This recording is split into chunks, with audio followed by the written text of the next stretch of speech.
जल ग्रहण कर लो। नहीं गुरुवार,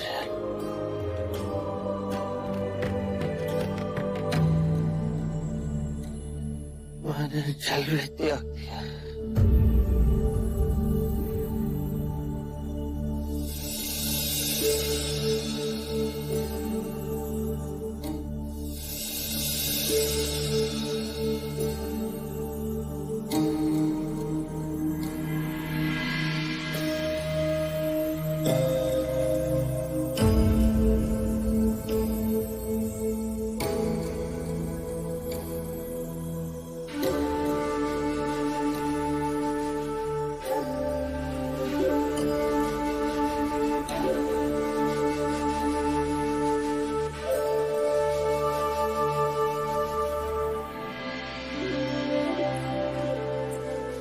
पूर्णा, ये वही जोगी है जो इतने जीवन से भरे थे। उनके एक साथी तपस्वी को मैंने ये कहते सुना कि उन्होंने कई दिनों से पानी तक नहीं पिया है। हे ईश्वर, ये कैसी तपस्या है जो पानी से पैर बांधे? सिद्धार्थ बहुत दुर्बल हो गए, बड़ी कठिनाई से तो चल पाते हैं। उन जैसी तपस्या और कोई नहीं कर सकता। अब तो बस यही प्रार्थना है कि उसे मुक्ति का मार्ग मिल जाए। सिद्धार्थ मुक्ति के द्वार के समीप ही है। इतने कठिन तपश्चर्या से उसके मन से जो पुकार उठेगी वो आकाश का सीना भेद के रख देगी।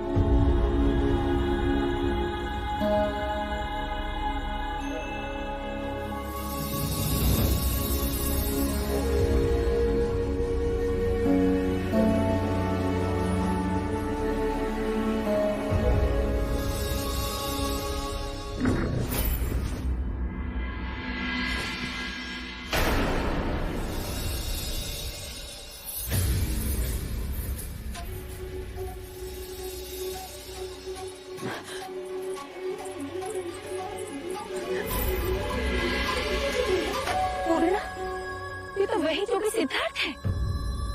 पानी लेके आओ।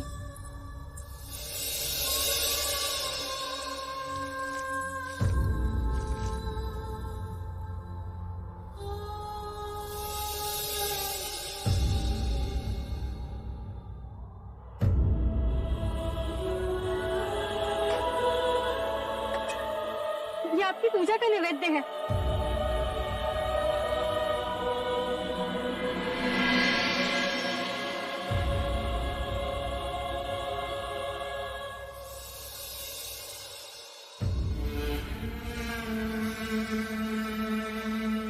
जब आप यहाँ आए थे तो कितने ओजस्वी थे। क्या खोज रहे हैं?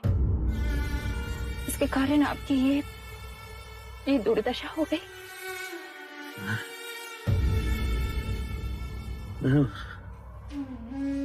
मुक्ति का मार्ग खोज रहा था। हे ईश्वर, अन्न जल त्याग के जब शरीर ही ना बचेगा, शरीर ही ना बचेगा, मुक्ति मिलेगी कैसे? मुक्ति मिलेगी कैसे? मुक्ति मिलेगी कैसे? मुक्ति मिलेगी कैसे? मुक्ति मिलेगी कैसे?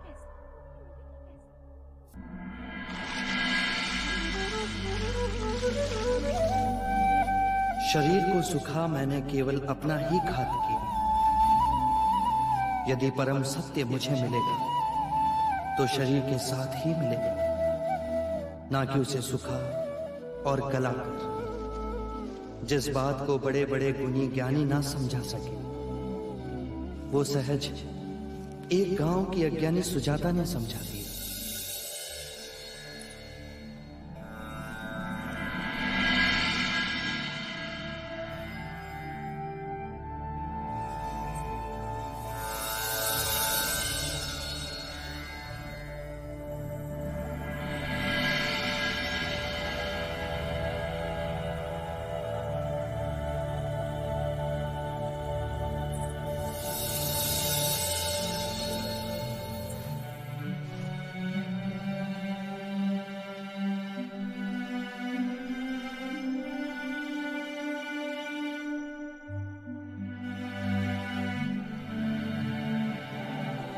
तुम्हारी कई बातों में बड़ा सत्य था सुजाता।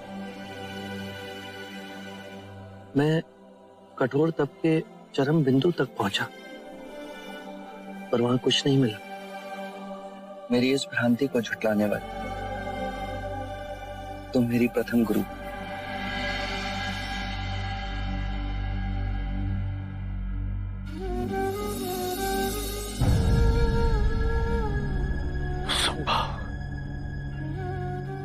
सिद्धार्था ने तपश्चर्या छोड़ दी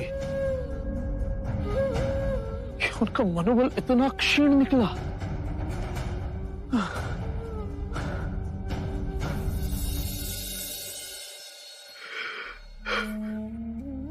आपकी ही राह देख रहे थे,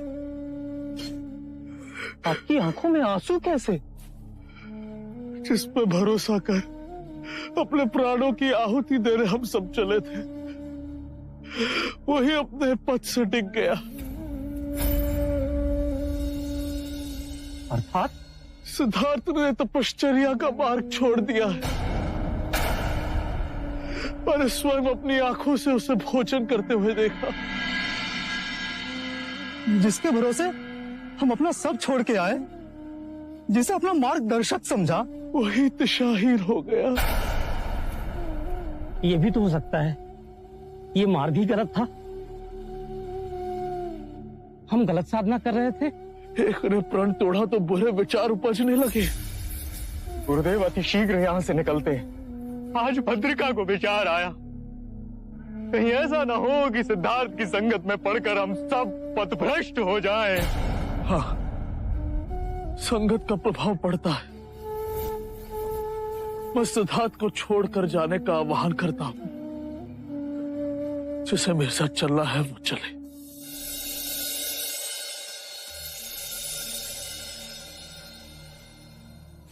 डरो मत। ये घास लिए कहां जा रहे हो? अपनी भैंसों के लिए। नहीं, मैं छोटी जाति का हूँ, अछूत हूँ। अगर आप मुझे छुएंगे तो आप अपवित्र हो जाएंगे। नहीं, तुम्हारे छूने से मैं अपवित्र नहीं हो सकता। मेरा नाम सिद्धार्थ। तुम कौन हो? मैं स्वस्ति हूँ। आप सन्यासी हैं? हाँ, इस वृक्ष के नीचे बैठ मैं साधना करूंगा। मैं इस कुशाघास से आपके लिए आसन बना दूं? अवश्य। तुम्हारे हाथ से बने इस आसन पर बैठ मुझे प्रसन्नता होगी।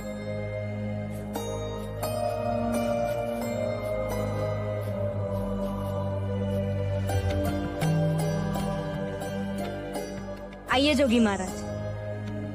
तुम्हारा बहुत बहुत आभार। तुम बहुत दयालु हो स्वास्थ्य।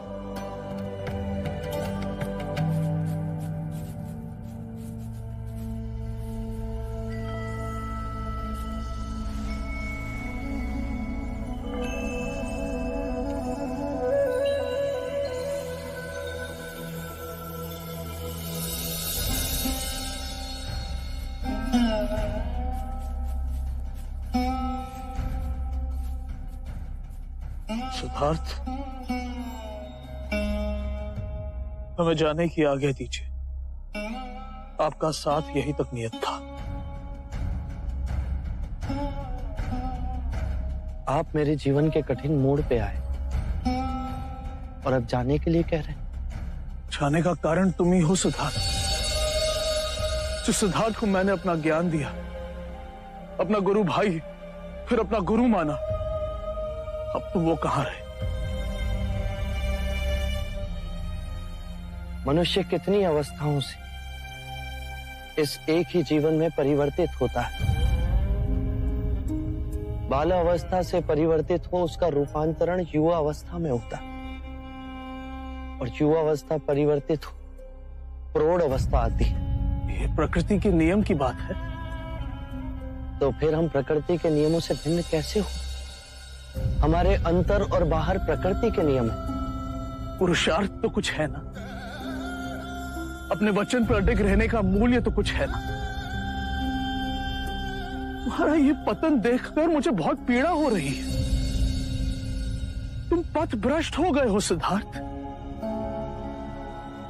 उस पथ का परीक्षण कर उसे व्यर्थ पाए। क्या उस पथ पर चलने का साहस समाप्त हो गया? यदि ये सांसारिक जीवन की अभिलाषा थी तो क्यों त्यागा घर द्वार, क्यों त्यागा यशोधरा, अपने पुत्र से क्यों विमुख हो गए? तुम तो संसार को मुक्ति के मार्ग की ओर ले जाने के लिए उठे थे। 6 वर्ष की खोज, कठिन तपश्चर्य, उस मार्ग में तुम्हारे पैर लड़खड़ा गए। अपने उद्देश्य से इतनी जल्दी मत डिग जाओ, अपने सिद्धांत यूं न गवा दो।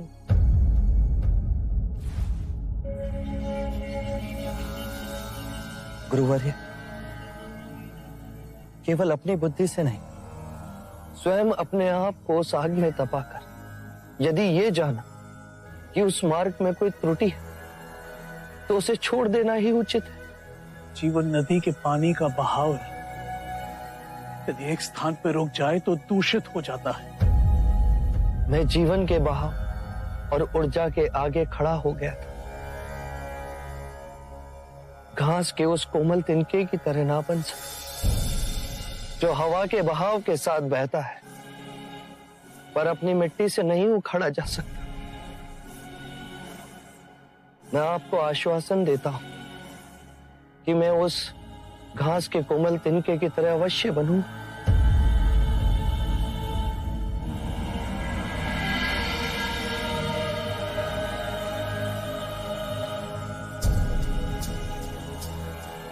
गुरुवर्य, मैं मनुष्य जाति की मुक्ति का मार्ग अवश्य खोजूं और वो मार्ग आपको दिखाने में अवश्य लौटूं।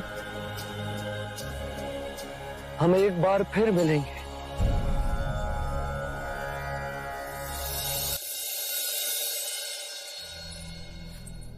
तो तुम मेरा पीछा नहीं छोड़ोगे? कदापि नहीं। आपको उरुविला छोड़ने की क्या आवश्यकता थी? इतने घने जंगल में आप करेंगे क्या?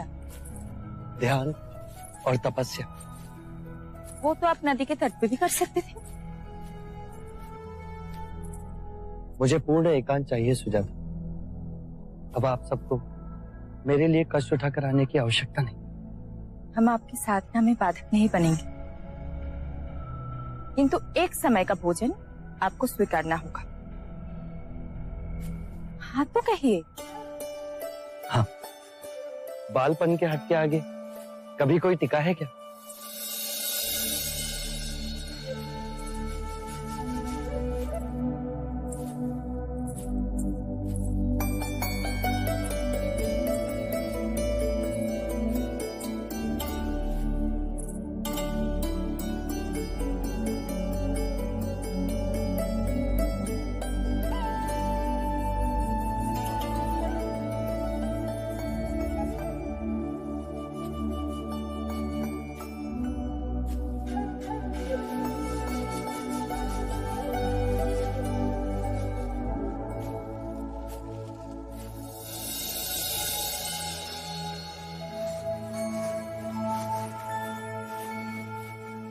यहाँ ना बैठे, यहाँ आपकी आंखों में धूप आएगी।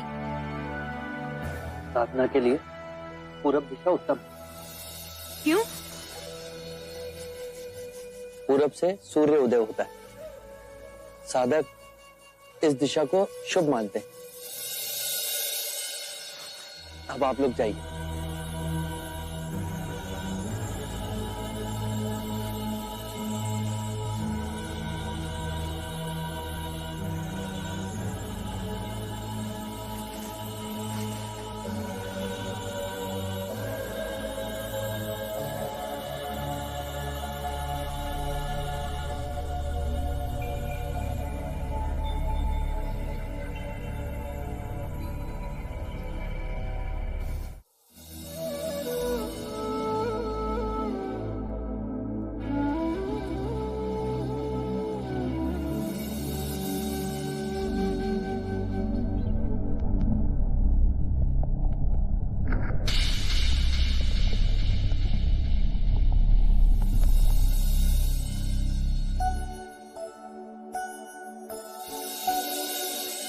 मेरा पुत्र सन्यासी बने।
आप तो दिनों आंख बंद करे बैठे रहते, हम तो दोषण आंख बंद करे तो अंधेरा दिखता है। आपने क्या देखा? पूरा जीवन आंखों के सामने से निकल गया। ये पेड़ हर ऋतु में अपना रूप बदलते हैं। वर्षा के बाद हरे होते हैं, पतझड़ में पीले, और ग्रीष्म ऋतु में हर पत्ता सूखकर झड़ जाता है। उसी प्रकार हमारे जीवन में घटनाएं आती रहती, कोई सुखद तो कोई अति दुखद, पर स्थिर कुछ नहीं रहता। हर क्षण मन ही नहीं, शरीर भी बदलता रहता है। और जोगी महाराज, शरीर को भूख भी लगती है। हम आपके लिए खाना लाए हैं, आप पहले कुछ खा लीजिए। मुझे कुछ छू कर गया। आसपास कुछ है, इसे भय कहते हैं।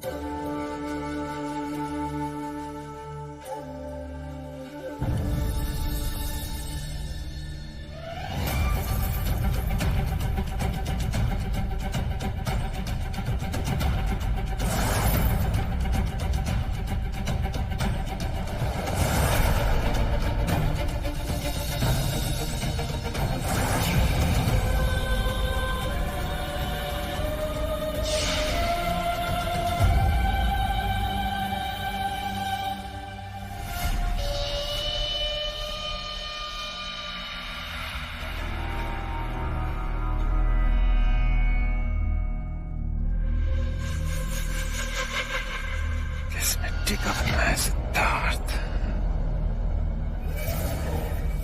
ये सुंदर चेहरा, ये केश, ये मादक शरीर, इस अपूर्व प्रतिमा को ठुकरा कैसे दिया।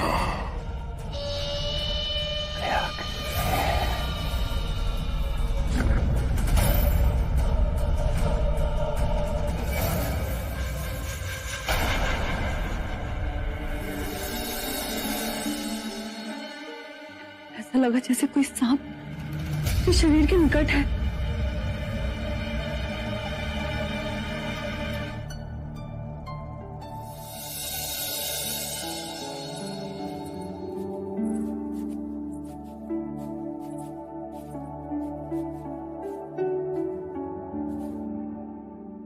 आज भी जोगी ने आंखें नहीं खोली। खीर के दोने जस के 10 परे हैं।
ये सच में कोई बड़े ऋषि मुनि है। सांप बिना डसे ही चला गया। देख तो कैसे पत्थर के हो गए हैं। ये अपनी आंखों से हमें नहीं, कुछ और ही देख रहे हैं।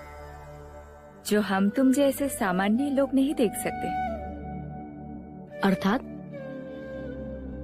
अर्थात गगन के उस पार, क्या पता कोई अद्भुत दुनिया हो।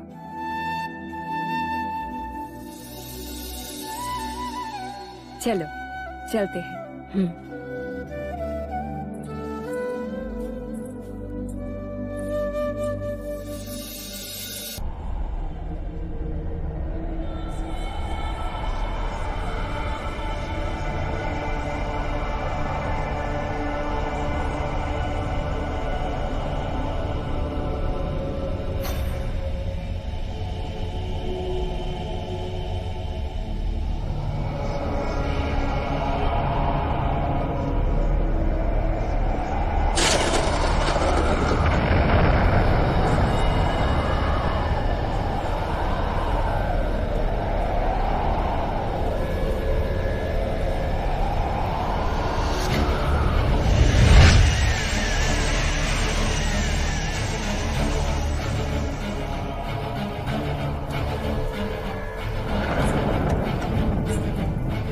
आंखें खोल, आंखें खोल।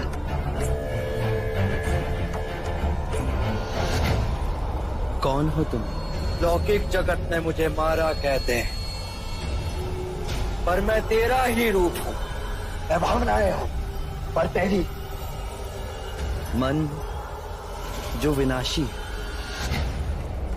उसके आगे मैं उस अलौकिक जगत में जा रहा हूं जो अविनाशी। अब तो उस अलौकिक जगत में नहीं जा सकता। तेरे तप की सीमा आ गई है और अब उसके आगे तुम मुझे बांध नहीं पाओगे। मैं तुमसे मुक्त हो जाऊंगा। पर मुझसे विमुख हो क्या नहीं? काम, क्रोध, मद, लोभ, माया, ये मेरे अस्त्र हैं। पहले मुझसे युद्ध कर। नहीं, युद्ध से भावनाएं प्रबल होती हैं और फिर से यही भावनाएं इसी माया चक्र में फंसाती हैं। मैं इसी कर्म चक्र से परे जा रहा हूं, असंभव। जहां किसी काम का स्पर्श ना हो, जहां कोई माया उलझा ना सके, जहां कोई मोह बांध ना सके, जहां क्रोध जला ना सके। कामना, इच्छा, वासना, ये मेरी पुत्रियां हैं। पहले इनसे तो बच।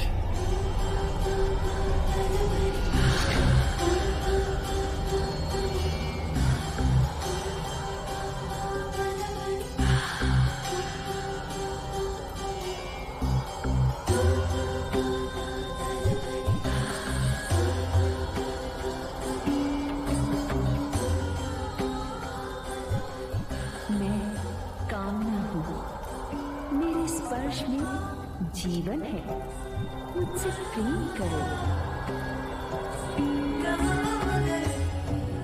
मैं वासना हूँ, मेरे फल में वो अनुभव है जिसके लिए मनुष्य तरसता है।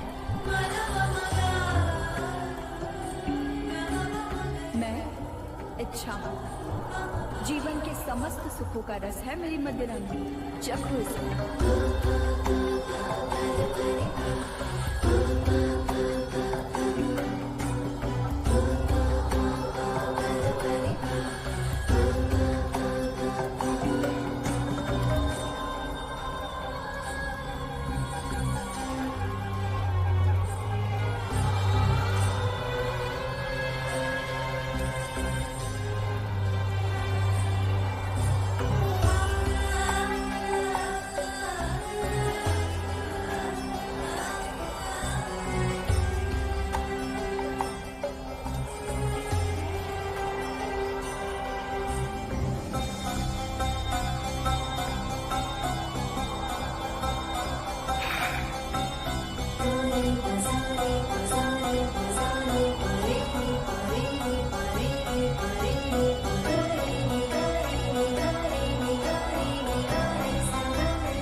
कामना, इच्छा, वासना, ये शरीर की प्रतिध्वनियां हैं।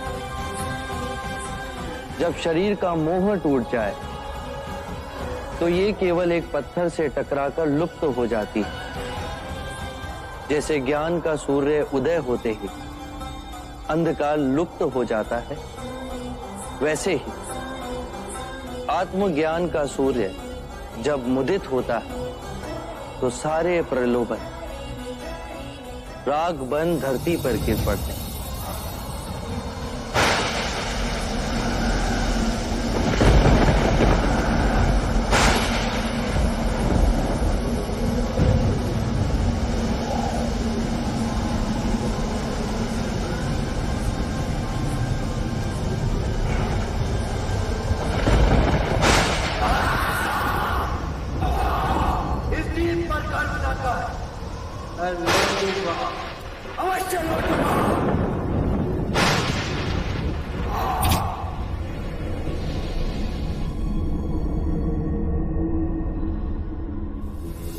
सत्य